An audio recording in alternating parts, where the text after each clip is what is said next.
speakers today, and we're going to begin with Mr. Steve James. And Mr. James is going to talk to us about why our current 39 votes of bills before the legislature in favor of voter suppression are just terrible. Mr. James, where are you? All right, come on down. Give him a hand clap. Good morning. In 2018, 2 out of every 3 voters in an historically high turnout election demanded that politicians stop messing around with voting rights. We had enough of the people in power determining who their voters were and decided as a state that we needed to forever enshrine our voters' Bill of Rights in the Constitution and put a stop to gerrymandering. Now, as we can see the last pillars of gerrymandering crumbling in public meetings across the state, the ones who benefited from so many of these anti-democratic voter manipulation tactics are clutching to anything they can for survival. In the middle of a pandemic and with a new election laws to implement, our completely capable election staff, along with 30,000 volunteers across the state, pulled off a miraculous feat. Under incredible scrutiny and in some cases violent threats, these men and women delivered on the fundamental democratic principle of providing safe and secure elections. Instead of celebrating our monumental achievement as a society, the losing side began a campaign of dangerous lies and have managed to convince a non-insignificant amount of people that it was in fact fraudulent. Under this false pretense, opportunists and white supremacists have introduced voting reforms in 47 states. These are not reforms. These are suppressions and restrictions, the complete antithesis of what we voted for in 2018. They further inject politics into elections administration through appointees and create confusion with competing election day deadlines. Providing a photocopy of your ID when requesting an absentee ballot application? I've already proven my identity when I registered to vote. This is duplicative and unnecessary. Unfunded mandates to provide surveillance on drop boxes without any evidence of wrongdoing? Elections are critical infrastructure and have never been funded to reflect that. In fact, these bills even go so far as to restrict clerks from seeking grant funds to help cover budget shortfalls caused by hoops like this that they have to jump through. They champion these voter suppression tactics with euphemism and vague language because obfuscation is necessary for them to win. They claim things like an election results deadline is good because we shouldn't have to wait for a week to get election results. But what they don't say is that that deadline is less than 24 hours after the polls close. And in areas with high turnout and restricted funding who rely on volunteers, they're not going to be able to make that deadline. And we at Michigan United know. We count every vote, right? Yeah! If you want to have a real discussion about election security, let's start by actually talking about election security. These bills are voter suppression, plain and simple. To claim otherwise is disingenuous and harmful for our democracy.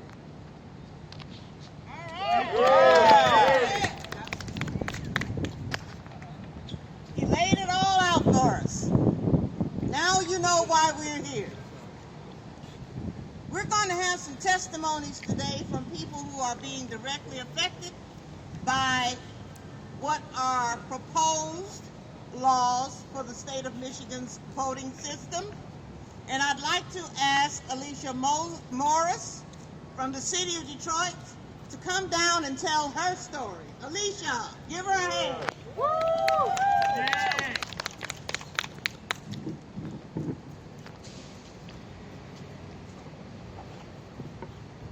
Good morning. They told me I was going to be last.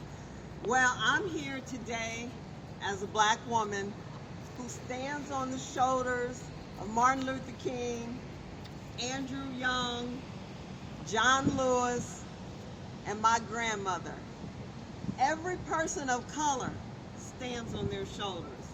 And because of that, we're standing on these steps today. Let me tell you about my grandmother. She was one of 12 siblings. She was the middle child.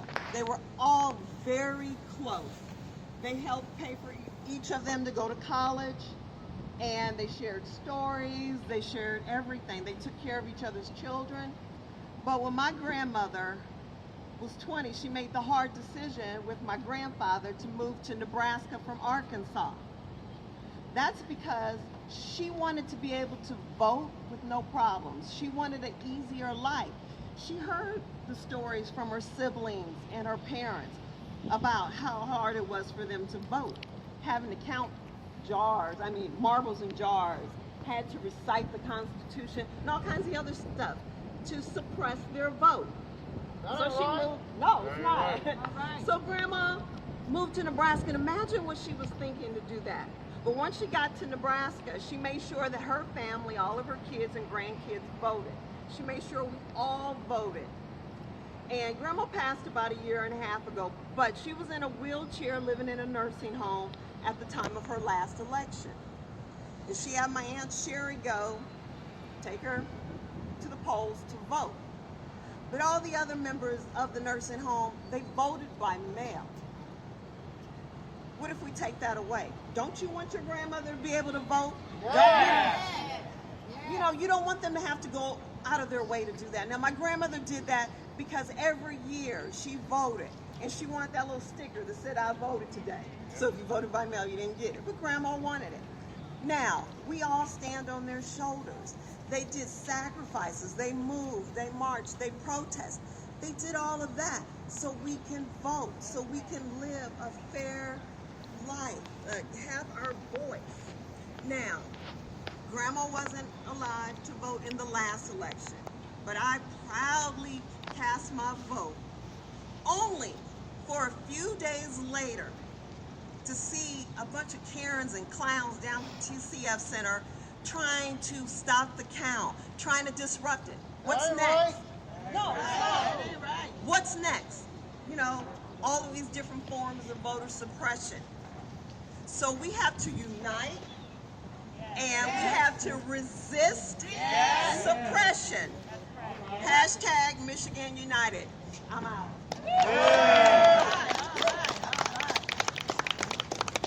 Hey, hey, ho, ho. Voter suppression has got to go. Hey, hey. Ho, ho. Voter suppression has got to go. Hey, hey. Ho, ho. Voter suppression has got to go. Hey, hey. Ho, ho. Voter suppression has got to go. All right. Now you see how deeply people will be wounded if these laws are allowed to take a place on our code in the state of Michigan. We cannot have that happen.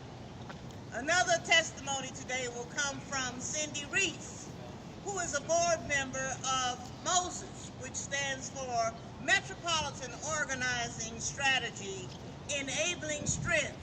And strength is what we have here today, because if you think this is it, you got another thought coming.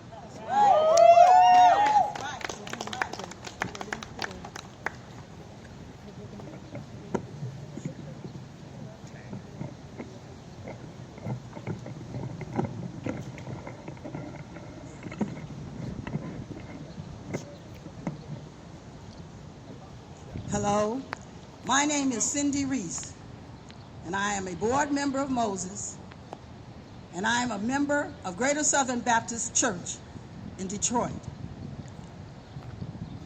There was a quote that says, "To be a citizen of a country means to fully participate in its functions and to be fully covered by all its protections." 2 weeks ago, I felt like Rosa Parks. Rosa Parks was asked to give up her seat. When I came here, I felt like they wanted me to get off the bus. There was a group of us who came here for the public meeting regarding the voter suppression bills. Not one of us, you hear me? Not one of us was allowed to speak. From its beginning, America has not given all its citizens the ability to fully participate, with barriers to voting being one blatant example. In Michigan, during both the 2018 and the 2020 election, we participated by voting in record numbers. Each time, it was the efforts of myself, my sisters, my brothers, my cousins, and other citizens who turned out voters through town hall meetings, phone banks, texting parties, and any other means that we found necessary. In 2018, Moses did a deep public education to make sure people understood the extension of Michigan's voter laws. Moses had over 20 town halls to educate the voters. In 2020, despite the pandemic and the loss of my husband of 50 years because of COVID, I still wanted to fight for the right to vote. There were people like me and many others. We did months of work at visual town halls to get people to utilize the different avenues that were available to vote. These voter suppression bills are a blatant disrespect to the hard work of citizens like myself. These bills are telling Michiganders that we did something wrong by participating fully in our citizenship. These bills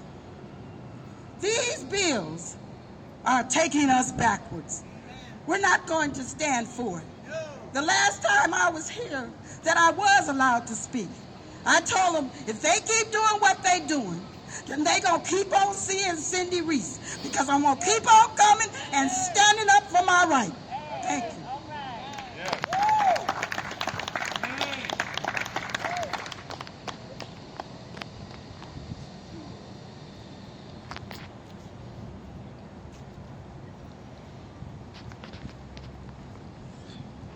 Now that was a testimony that should make you all stop and think what these bills will do to the people of this state. Not only BIPOC people, black and indigenous people of color, but everybody in this state, I don't care what color you are, will suffer if these bills are allowed to become law. So Cindy, we offer our sympathy, but we are thankful that you were here today to share your very poignant story. John Ross Kent is here today to offer his testimony. John, if you will come forward.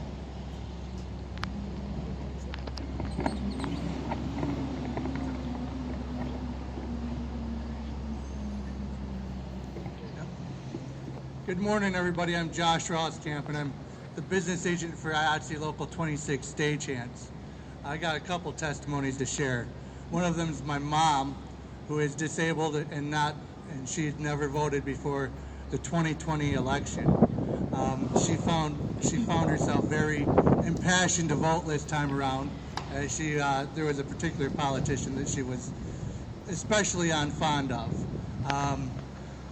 The laws passed in 2018 made it fairly easy for us to register her to vote, and she became very anxious to do so, to the point where we went grocery shopping one day on one of the few trips that we dared to take her out in the last year, due to her health and the COVID scare, the real pandemic.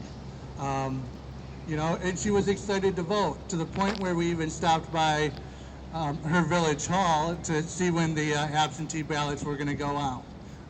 It was funny. The clerk kind of looked at her and went, "We're putting them in the mail tomorrow." And she checked her mail every day for the next week till she got her ballot and was able to vote. But as a stagehand, we find we're in a real unique position where our schedule is not consistent, and many of us vote absentee. Because of the schedule, we just never know when we're going to work. So many of us vote absentee, and the fear is the more they're allowed to suppress the votes with this round of bills, there's just going to be more till they can't lose an election. At least particular politicians that are trying to pass these bills are making it near impossible for people that are represented on the other side of the aisle to vote. As stagehands, I need to be out here and I need to say, we have the right to vote and we need to keep that right. And we can't expect to have to show proof that we were working that day to make reason for us voting absentee. So stand with Michigan United and Moses and everybody here. And I'd just like to say the state champ's got your back, and we hope to be voting on better things in the future.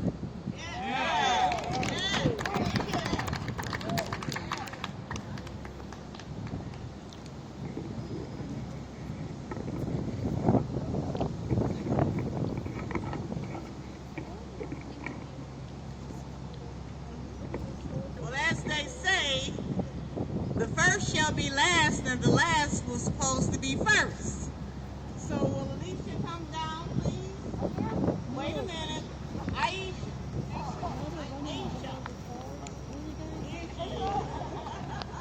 Give her a hand. Hello, everyone. Hello. How are you guys today? All right. Okay. My name is Aisha Marbury, and I am a first-time voter this year. I wanted to see a change in my community. I wanted to be a part of the change in my community, and I know that voting was the only way change could happen, directly affecting my community. Change has always been a part of Michigan's culture. Change has always been there. So it has to be acceptable at some point. And so voting for me gave me the opportunity to use a voice that I couldn't directly speak to people. I wanted to see things better in my community. I wanted to see my community becoming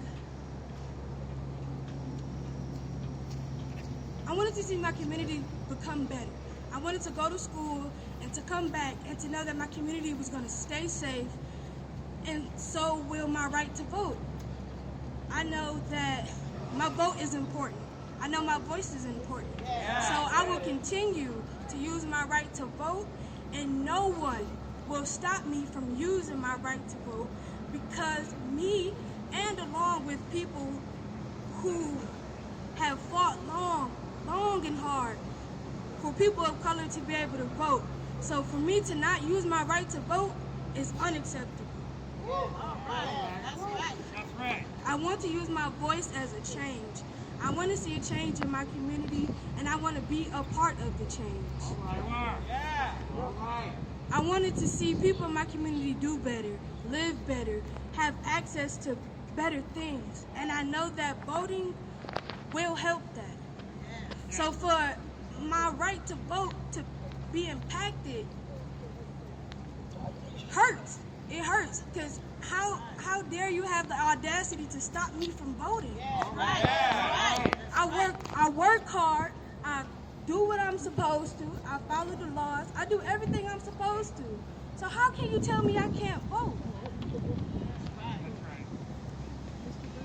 So every time that there's an election, whether it's Senate, Congress, presidential, any form of election, I will be using my voice to stand tall in my community and have the people who are unable to vote.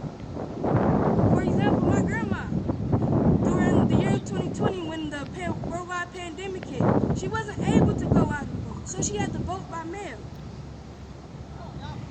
And for that to be taken away or to be infringed upon, it hurts my feelings, because my grandma worked hard to vote. Her mama worked hard to vote.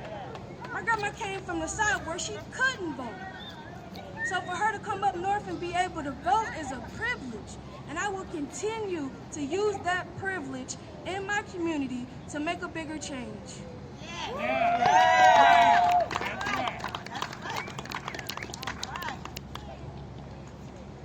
From the mouth of our young people, you have seen a spectrum of ages here today, and that should let you know that we are all in this together. At this time, I would like to ask if the press has any questions they would like to ask. So we did a good job, because we left nothing unknown, and we turned over every stone to expose the ugliness that's going on in our legislature. And now we're going to bring this to a close, and I want you to sing this song from the Civil Rights era. Ain't gonna let nobody turn me around, turn me around, turn me around, ain't gonna let nobody turn me around. I'm gonna keep on walking, keep on fighting. You can't have my vote. I ain't gonna let no shirky turn me around, turn me around, turn me around. Ain't gonna let old shirky turn me around. I'm gonna keep on walking, keep on